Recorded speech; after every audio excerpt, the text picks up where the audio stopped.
I got my high school crush to fall for me, then found out I was just a bet. High school hit like a truck. In middle school, I was just the quiet kid with okay-ish grades and a bad haircut. No one really noticed me, which was fine. But the second I stepped into Westbrook High, everything felt 10 times louder, faster, and more brutal. And then there was her Maddie Lane. She was the kind of girl teachers asked to collect homework, and guys stopped talking to watch when she walked down the hall. Blonde, sharp-witted, head cheerleader by sophomore year. Everyone either loved her or wanted to be her. Me? I just wanted her to know I existed. She sat 2 rows in front of me in honors English. I'd memorized her hair tied in a ponytail, how she tapped her pen when she was deep in thought. I sounded like a creep, I know. But it wasn't like I was planning anything. I was just a kid nursing the same hopeless crush every invisible freshman has.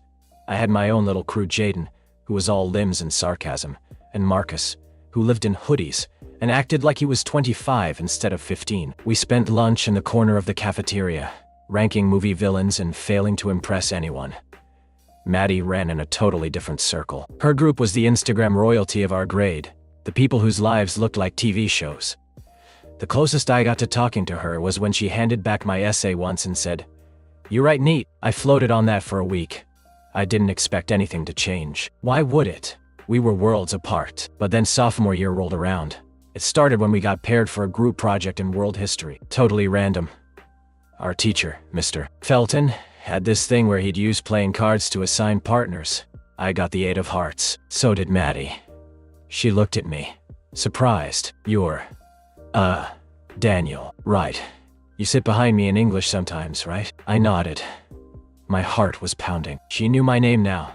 For the next 2 weeks, we worked on this project, something about Cold War propaganda. We met at the library, even texted a little. She was funnier than I thought, and way smarter than people gave her credit for. I started letting my guard down, and to my shock, so did she. The weird thing was, she didn't act like the Maddie I saw from afar. She talked about her parents fighting, about how tiring it was to pretend to be perfect all the time. I didn't know what to say half the time, but I listened. She smiled at me differently by the end of the second week. Not like I was some guy in the background anymore. We got an A on the project. She high-fived me in class and called me Mr. Historian for a few days. Her friends laughed, but something in her tone made me think it wasn't a joke. Not entirely. From there, things just evolved. Slowly. I started sitting closer to her when we had the same class. Once in a while, she'd actually invite me to her table during lunch. Jaden thought I was delusional. Marcus said she was probably just being nice. But I didn't care. By junior year, we were actually talking in the halls, sometimes even walking to class together. I remember the first time she texted me first. It was just, ugh. I bombed that chem quiz, but I stared at my phone like it was the winning lottery ticket. The first time I asked her to really hang out, I was shaking. It was this outdoor movie thing the school hosted, 80s night or something. I expected her to say she was busy. Instead, she said, "Only if we get popcorn and you don't judge me for crying at the breakfast club." That night, something clicked. She leaned her head on my shoulder halfway through the movie. Afterward, she hugged me goodbye and looked like she wanted me to kiss her. I didn't. I was scared I'd ruin it. But her smile told me I hadn't. By senior year, we were something. Not official, not labeled, but definitely more than friends. People started noticing. A few of her guy friends gave me looks. Her girlfriends whispered when I passed, but Maddie didn't seem to care. She texted me constantly. We talked about college plans. She said she felt like she could breathe around me. I told her things I never told anyone. She told me I made her feel real, not like a show. Then came the party, homecoming weekend. Her friend Allison threw this huge rager at her parents' lake house. I almost didn't go, parties weren't my thing. But Maddie insisted. "You've got to live a little, Daniel." So I went. I wish I hadn't. I showed up late. That was the first mistake. By the time I got to the lake house, the music was loud enough to shake windows, and the air reeked of cheap beer and body spray. There were cars parked halfway into the woods, red plastic cups everywhere, and people already stumbling out to puke in the bushes. It was chaos. Not my scene. But Maddie texted me twice. "You better show up, I saved you a seat."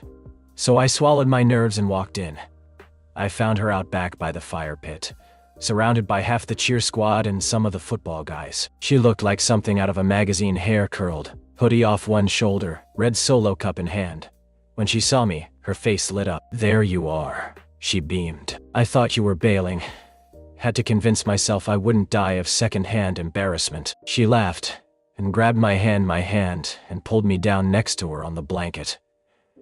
The others gave me polite nods or ignored me altogether. Maddie didn't care. She leaned into me, talked close to my ear over the music, and kept smiling like I was the only person there. We stayed like that for maybe an hour. She didn't drink much, just sipped on something pink and sweet. I didn't drink at all.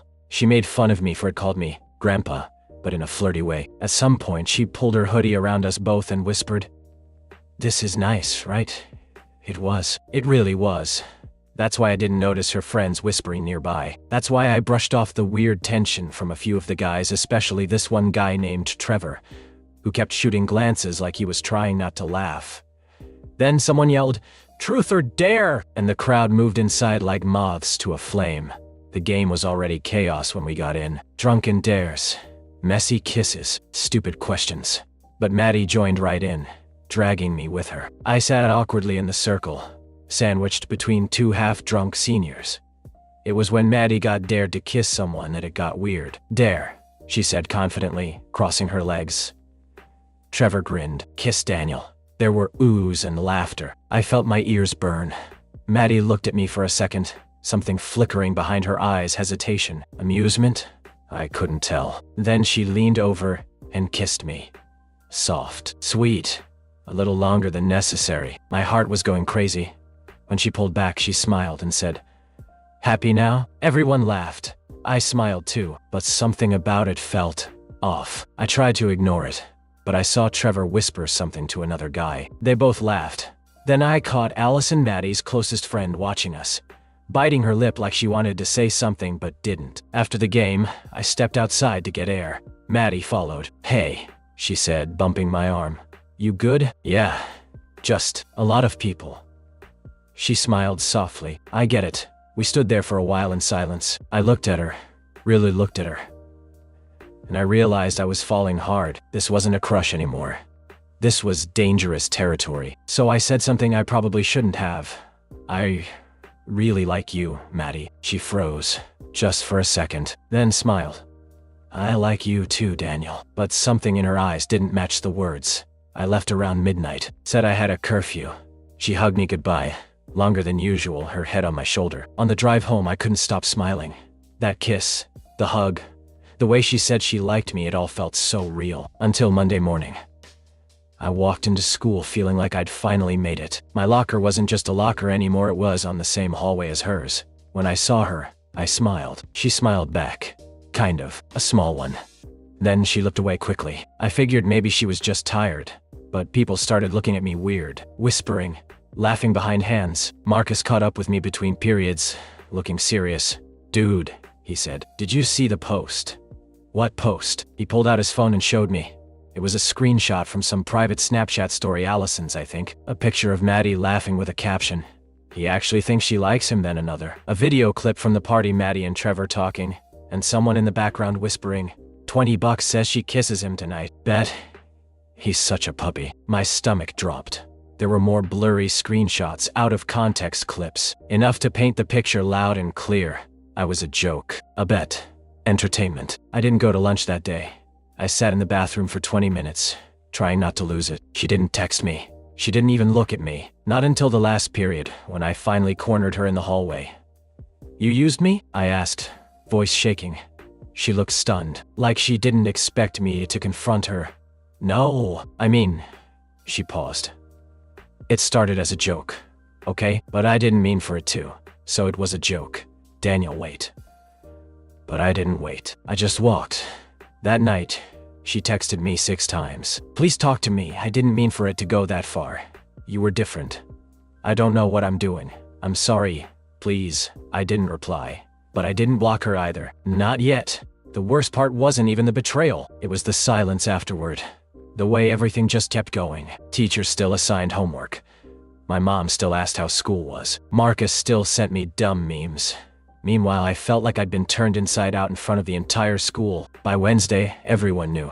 I heard a girl in 3rd period whisper, "That's him." Like I was some urban legend. Someone taped a sticky note to my locker that said, "Kiss me. I'm desperate." I crumpled it up and shoved it in my pocket before anyone saw. And Maddie? She was back with her usual crew, laughing in the cafeteria, surrounded by the same people who turned me into a joke. She never looked at me. Not once. Marcus finally cornered me after school.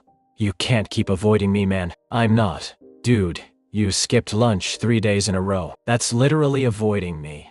I sighed. We were sitting outside on the benches behind the gym. It was cold, but at least no one else was there. I just feel like such an idiot, I muttered. You're not. I am. I let myself believe I stopped. It was a bet. Marcus. She played me like it was some Netflix teen drama. He didn't say anything for a minute. Then, yeah, that's messed up. But maybe it wasn't just a game to her. I gave him a look. You saw the video. Yeah. But I also saw her face when you confronted her. She looked wrecked, man. Like she actually felt bad. I didn't know how to respond to that, because a part of me wanted to believe it. A part of me still wanted her, and I hated that. That weekend I didn't leave the house. I ignored Maddie's texts. She stopped after Friday night. By Sunday I was so restless I ended up walking to the park with my notebook. Writing usually helped, but I didn't write anything. Just sat there, staring at the blank page. And then because life has a sense of humor, she showed up. Maddie. She spotted me from the sidewalk and actually walked over. My stomach flipped. My fingers clenched the pen so hard it snapped. She stood a few feet away, unsure. Can I sit? I shrugged. It's a free country. She sat. Neither of us said anything for a while. She was dressed down, hoodie, jeans, hair in a bun. No makeup, just Maddie. You didn't answer my texts, she said finally. You figured that out, huh? She winced. I deserve that. You think? More silence. Then she said quietly, I didn't want it to start that way, but it did it. Maddie. I know. She looked at the ground. It was stupid. Trevor dared me to make you fall for me. I thought it would be funny. I didn't think. You didn't think. I cut in. That's your excuse? No, she said quickly. I mean is I didn't think, but then I got to know you. You were kind, and smart, and honest, and I didn't know how to stop without looking like a monster. You are a monster, I said, my voice breaking. You don't get to humiliate someone, and then act like it was just bad judgment. Her eyes shimmered. She blinked fast. I know I messed up. But you weren't a joke to me. Not after that night. Not after the kiss. Then why didn't you defend me when the videos came out? She hesitated. Because I was scared. If I stood up for you, I'd lose everything. My friends, my status, your status. I laughed. Bitter. God forbid Queen Maddie loses her throne. She didn't argue. Just sat there. Cheeks red, lips pressed tight. Finally, she stood. I just wanted to say I'm sorry, she said softly. You don't have to forgive me. I wouldn't if I were you. She turned to go, and I let her. I thought that would be the end of it, but things weren't done unraveling yet. On Monday, something shifted. Allison, Maddie's best friend, posted on Instagram a picture of Maddie with a caption, "Fake people make fake friends." People started asking questions. Apparently Maddie called out Trevor in front of their whole group chat. Someone leaked screenshots. She cursed them out. Told them they were cruel. Told them she never wanted part of it again. By lunch she was sitting alone. And me. I felt nothing. No satisfaction. No relief. Just this weird, aching emptiness. She came up to me in the library on Wednesday. I was working on an essay. She didn't ask to sit this time. Just dropped something on the table and walked off. It was a folded piece of paper. Inside, her handwriting. I'm not asking for anything. I just want you to know I'm leaving that circle. I don't want to be like them anymore. You made me realize that. Even if you hate me forever, thank you for that. Maddie and I sat there staring at the note, not knowing what to feel. She'd done something awful, humiliated me, betrayed my trust, but she also walked away from everything she knew because she couldn't live with what she did. Was that redemption? Was that just guilt? I didn't know, but I kept the note, tucked it in the back of my notebook, just in case. Spring came early that year. March rolled in with longer days and warmer wind, the kind that smells like grass and feels like possibility. But even with the change in season, things between me and Maddie stayed frozen. She still sat alone at lunch. I'd catch her in the hallway sometimes, books hugged to her chest, eyes avoiding everyone's gaze. People whispered about how she'd gone rogue or lost it, but no one really knew the full story. I guess only we did, and I still didn't know what to do with it. It was easier when I hated her. Simple, clean et al. But after the note, after everything she didn't say out loud, it just got messier. I didn't tell Marcus about it. I didn't tell anyone. Except Mrs. Devlin. Accidentally. It was during one of our one-on-one meetings for yearbook layout. I was venting about how people aren't what they pretend to be. I think she picked up on more than I meant to share. She looked at me and said, "Some people don't know who they are until they do something unforgivable." That line haunted me for days. A week later, something happened that knocked me off balance all over again. It was the Friday before spring break. I opened my locker and found an envelope taped inside. No name. No writing on the outside, just taped there like a quiet dare. I glanced around, no one was paying attention. Inside the envelope, a letter from Maddie. It wasn't neat. The handwriting was messy, almost like she wrote it in one sitting, crying or something. "Ben, I didn't think you'd open this. I don't even know if I want you to. But here it is anyway. I've been in love with you since the second week we sat together in Chem. That day, you helped that freshman find her way to class, remember that? You acted like it was nothing. But I saw it. I saw how kind you are, and I hated you a little for it. Because I wasn't like that. I was fake. I still am sometimes. I wish I could undo it. I wish I hadn't accepted that dare. But then would we have ever talked? Would you have ever looked at me? I'm not writing this to make you feel guilty. I just wanted to tell the truth once. I miss you. More than anything. I understand if that means nothing now. And I read it 3 times before the bell rang. I didn't know what I felt. But it wasn't hate. Maybe that made me weak. Maybe that made me just as pathetic as people thought I was. But when I saw her later that day, across the quad sitting on the edge of the fountain with her headphones in, I walked over. She saw me, startled, pulled the headphones out. Neither of us spoke right away. I handed her the letter. She stared at it, panic in her eyes. "I read it," I said. Her mouth opened slightly. "Okay, and?" "I don't know," I said truthfully. "I don't know what you want from me." She looked down. "I don't want anything. I didn't want to lie anymore. I believe you." She looked up. "I believe that you meant what you wrote," I clarified. "But I don't know if that fixes anything." "I know," she said. "It doesn't. I just needed you to hear it." Spring break came and went. When we came back, prom season had kicked off. Posters, balloons, voting booths for prom court. People freaking out over dresses and tux rentals. It was like the school collectively decided to pretend nothing dramatic had ever happened. I wasn't planning on going. No date. No real interest. Then, during homeroom, Marcus nudged me. "You hear the news?" "What?" "Maddie nominated you for prom king." I laughed. "Shut up. I'm serious." "That's not even why would she?" I stopped. "People like you now," he said. "Not the fake kind of like. The damn that kid went through hell and didn't burn down the school kind of like." I rolled my eyes. "Whatever." But when I checked the list taped outside the auditorium, my name was there. Ben Calloway nominated by Madison Hale. 2 days later, Maddie found me in the hallway. "You saw the list?" "Yeah. I wasn't trying to mess with you," she said quickly. "I just thought you deserved to be recognized." I studied her. "I don't want a crown, Maddie. I know. I just want peace." "I do too." I looked at her for a moment, then said, "If I go to prom, it's not for the crown, or for you." "I know," she said again, softer. "But if I go, would you dance with me?" Her eyes widened. "Are you serious?" "No games, just one dance. For the hell of it." She nodded, breath catching. "I'd like that." Prom night. I almost didn't go. I stood in front of my closet in a wrinkled dress shirt for 15 minutes, wondering what the hell I was doing. But I went. And when I walked into that gym, lights spinning, pop music blaring and glitter falling from the ceiling like rain, it felt surreal. People actually clapped when I showed up. A few guys fist bumped me. One girl even yelled, "You clean up nice, Calloway?" And Maddie, she wore a deep green dress that didn't try to outshine anyone. Hair pulled back simply. No crowd around her. Just standing off to the side waiting. She smiled when she saw me. Not the smirk I used to know. A real smile. We danced once. That's all.